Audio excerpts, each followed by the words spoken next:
बिस्मिल्लाहिर्रहमानिर्रहीम। अस्सलाम वालेकुम नाजरीन, WT न्यूज के नेटवर्क से मैं हूं एजाज भट्ट। नाजरीन, इमरान खान को माइनस करने का जो फार्मूला था उस पर तकरीबन अमल दरामद शुरू कर दिया गया। वो कैसे, ये बात मैं आपको बाद में बताता हूं, लेकिन उससे पहले कल मर्दान में होने वाला पाकिस्तान तहरीक इंसाफ का जो वर्कर कन्वेंशन है उसकी बात अगर की जाए तो KPK के लोगों ने अपने रेजिस्ट की इंतहा कर दी और कल एक मजबूत KPK के वर्कर के तौर पर KPK के लोग सामने आए हैं पाकिस्तान तहरीक इंसाफ के।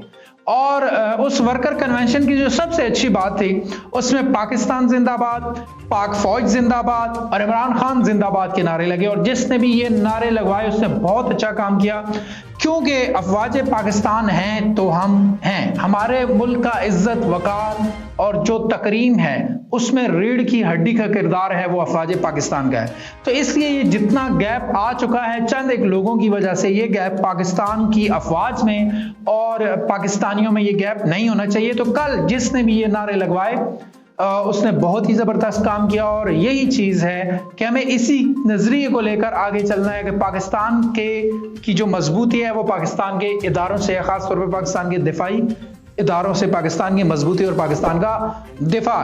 तो अगर हम बात करें वर्कर कन्वेंशन की तो हजारों की तादाद में वर्कर कन्वेंशन के लिए पाकिस्तान तहरीक इंसाफ के वर्कर वहां पे इकट्ठे हो गए, जमा हो गए।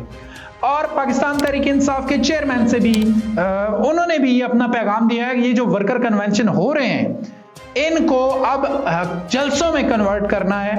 और ये भी वर्कर कन्वेंशन की अगर बात की जाए तो ये भी जलसे से कोई कम नहीं है। लेकिन अगर 10 तारीख का जो जलसा पेशावर का है वो अगर कामयाब हो जाता है और वो जलसा हो जाता है तो एक जबरदस्त किस्म की जान पड़ जाएगी पाकिस्तान तहरीक इंसाफ में और पूरे मुल्क के अंदर इसी तरह जलसे और वर्कर कन्वेंशन शुरू हो जाएंगे।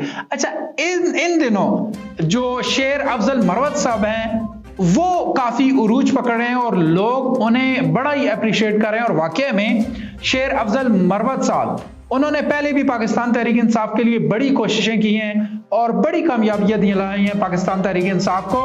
और अब तो वो सीनियर नायब सदर हो गए हैं। शीरी मिजारी और फवाद चौधरी का ये ओहदा छोड़ने से पाकिस्तान तहरीक इंसाफ का सीनियर नायब सदर का ओहदा खाली था, तो अभी कुछ दिन पहले शेर अफजल मरवत साहब को सीनियर नायब सदर बना दिया गया पाकिस्तान तहरीक इंसाफ का।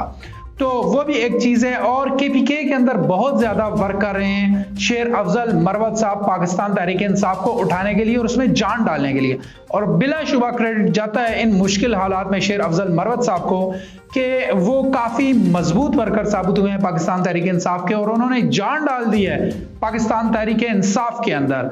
तो इस तरह के अब वर्कर कन्वेंशन होना शुरू हो गए हैं। और इसके साथ साथ जो कुछ रोज पहले DC पेशावर ने एक नोटिफिकेशन जारी किया था इमरजेंसी का कि वहां कोई भी 4 से 5 लोग जिले में इकट्ठे नहीं हो सकते, तो उसको भी अदालत में चैलेंज कर दिया। और वहां के जजेस ने ये कहा है कि उधर से इलेक्शन होने वाले हैं, इलेक्शन का शेड्यूल आने वाला है और ये जो नोटिफिकेशन जारी किया गया है इसकी कोई आईनी हैसियत अब नहीं बनती। तो हो सकता है इस नोटिफिकेशन को DC साहब खुद वापस ले लें या अदालत उसे कल अदम करार दे दे। तो ये एक चीज अच्छी साबित होगी पाकिस्तान तहरीक इंसाफ के लिए।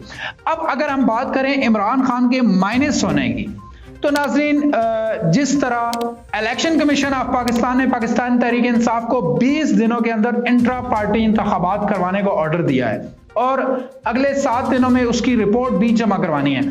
खुद इलेक्शन कमीशन 90 दिन के अंदर इंतखाबात करवाए या ना करवाए, लेकिन पाकिस्तान तहरीक इंसाफ को पाबंद किया है कि 20 दिनों में आपने इंट्रा पार्टी इंतखाबात करवाने हैं।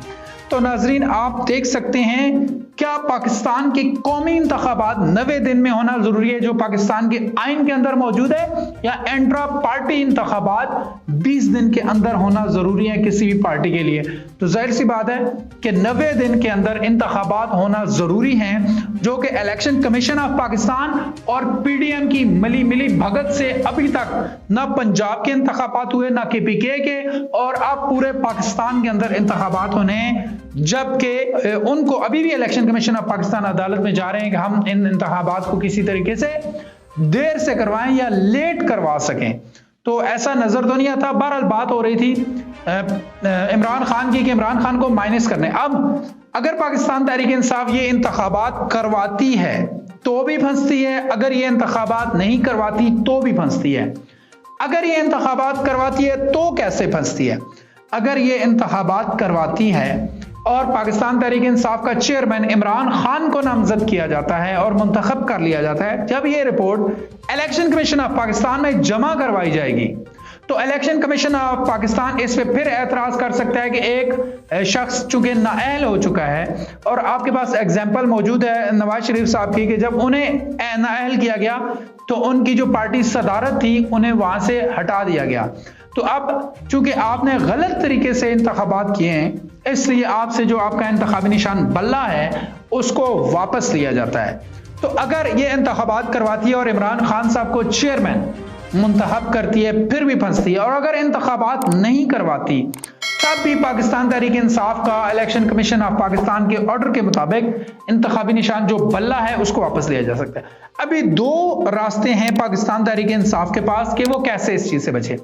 एक तो पाकिस्तान तहरीक इंसाफ किसी भी हाई कोर्ट में इलेक्शन कमीशन के इस फैसले को चैलेंज कर दे और वहां से रिलीफ हासिल करे।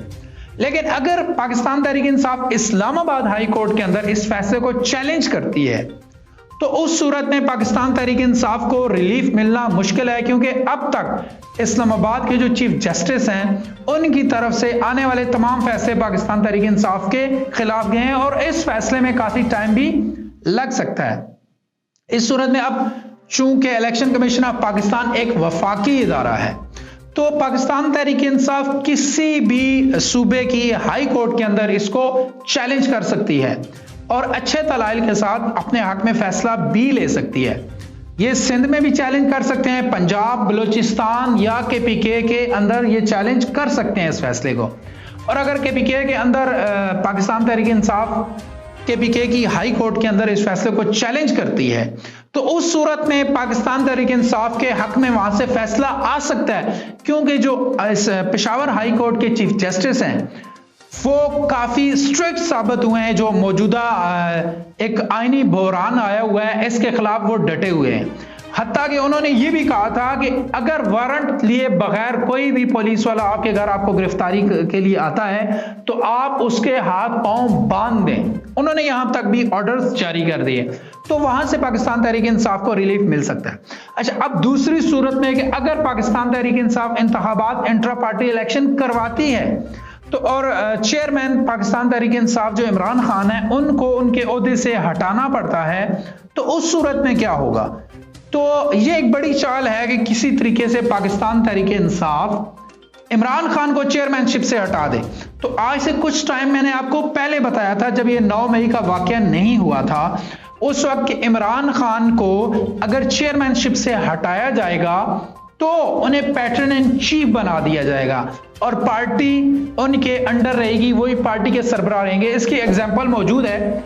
मियां मोहम्मद नवाज शरीफ साहब को जब पार्टी ओहदे से हटा दिया गया, वजारत उज़्मा चली गई, फिर उन्हें सदर बनाया गया, फिर सदर से भी उन्हें हटा दिया गया, तो अब क्या हुआ? अब मियां मोहम्मद नवाज शरीफ साहब को ताहयात इस पार्टी का सरबराह बना दिया गया। अब मियां मोहम्मद नवाज शरीफ साहब इस पार्टी के सरबराह हैं। तो इसी तरीके से बिल्कुल सेम चीज होगी कि इमरान खान साहब को पैटर्न इन चीफ बनाया जाएगा और पार्टी के तमाम इख्तियारात उन्हें दिए जाएंगे। और नाजरीन, अगर मैं आपसे बात करूं कि पाकिस्तान तहरीक इंसाफ है तो इमरान खान की वजह से, लोग इमरान खान को जानते हैं और इमरान खान की वजह से पाकिस्तान तहरीक इंसाफ को जानते हैं। तो ये दो जरिए हैं पाकिस्तान तहरीक इंसाफ के पास कि अगर वो चाहें तो किसी भी हाई कोर्ट में जाकर इलेक्शन कमीशन के इस फैसले को चैलेंज कर सकते हैं, और अगर वो चाहें तो इंट्रा पार्टी इंतखाबात करवाकर इमरान खान साहब को पैटर्न इन चीफ बना सकते हैं। अच्छा, इसके साथ एक हमारे एंकर हैं मंसूर अली खान। मंसूर अली खान एक कॉलेज में एक लेक्चर दे रहे थे, उस दौरान उन्होंने स्टूडेंट से पूछा कि वो जवान जो समझते हैं कि आने वाले इंतखाबात जो होंगे बिल्कुल शफाफ होंगे तो वो हाथ खड़ा करें। तो किसी एक स्टूडेंट ने भी हाथ खड़ा नहीं किया। तो फिर मंसूर अली खान ने दोबारा क्वेश्चन किया कि अच्छा, जो स्टूडेंट समझते हैं कि इंतखाबात शफाफ नहीं होंगे, वो हाथ खड़ा करें। तो सब स्टूडेंट्स ने हाथ खड़ा किया। यानी इस सिस्टम के ऊपर इन नौजवानों को जरा भी एतमाद नहीं है कि ये जो सिस्टम चल रहा है वो उनकी उमंगों उम्मीदों के मुताबिक चल रहा है और पाकिस्तान के आइन के मुताबिक ये सिस्टम चल रहा है। अब इन नौजवानों को जरा भी ट्रस्ट नहीं है अपने अदारों के ऊपर, और ये बहुत ही फिक्र वाली बात है। अब ये नौजवान जो है पाकिस्तान के अंदर अब जो वोट रजिस्टर्ड हुए हैं वो 2.5 करोड़ के नजदीक हैं। तो अब ये जो 2.5 करोड़ नौजवान हैं जिनकी उम्र 18 साल से 23 साल तक है, ये अपने वोट की ताकत से इस सिस्टम को ठीक कर सकते हैं। इन्हें शायद इस चीज का इदराक नहीं कि इनकी वोट की ताकत कितनी बड़ी ताकत है। तो ये अपने वोट की ताकत से सारे सिस्टम को बदल के रख सकते हैं और सारे सिस्टम का जो रास्ता है या इस सारे सिस्टम की जो सिमत है उसको उस्तवार कर सकते हैं, उसकी डायरेक्शन दे सकते हैं ये लोग। तो 2.5 करोड़ लोग, नौजवान, हर नौजवान, अब नौजवान ये ना समझे कि मेरे अकेले वोट से क्या होगा।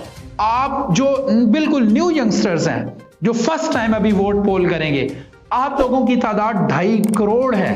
अगर आप 2.5 करोड़ मिलकर अपने जहन के मुताबिक फैसला करें, किसी के रोब दबदबे में आकर ये फैसला ना करें, तो इंशाल्लाह पाकिस्तान तरक्की की मनाजिल तय करेगा। अब तक के लिए इतना ही। पाकिस्तान जिंदाबाद।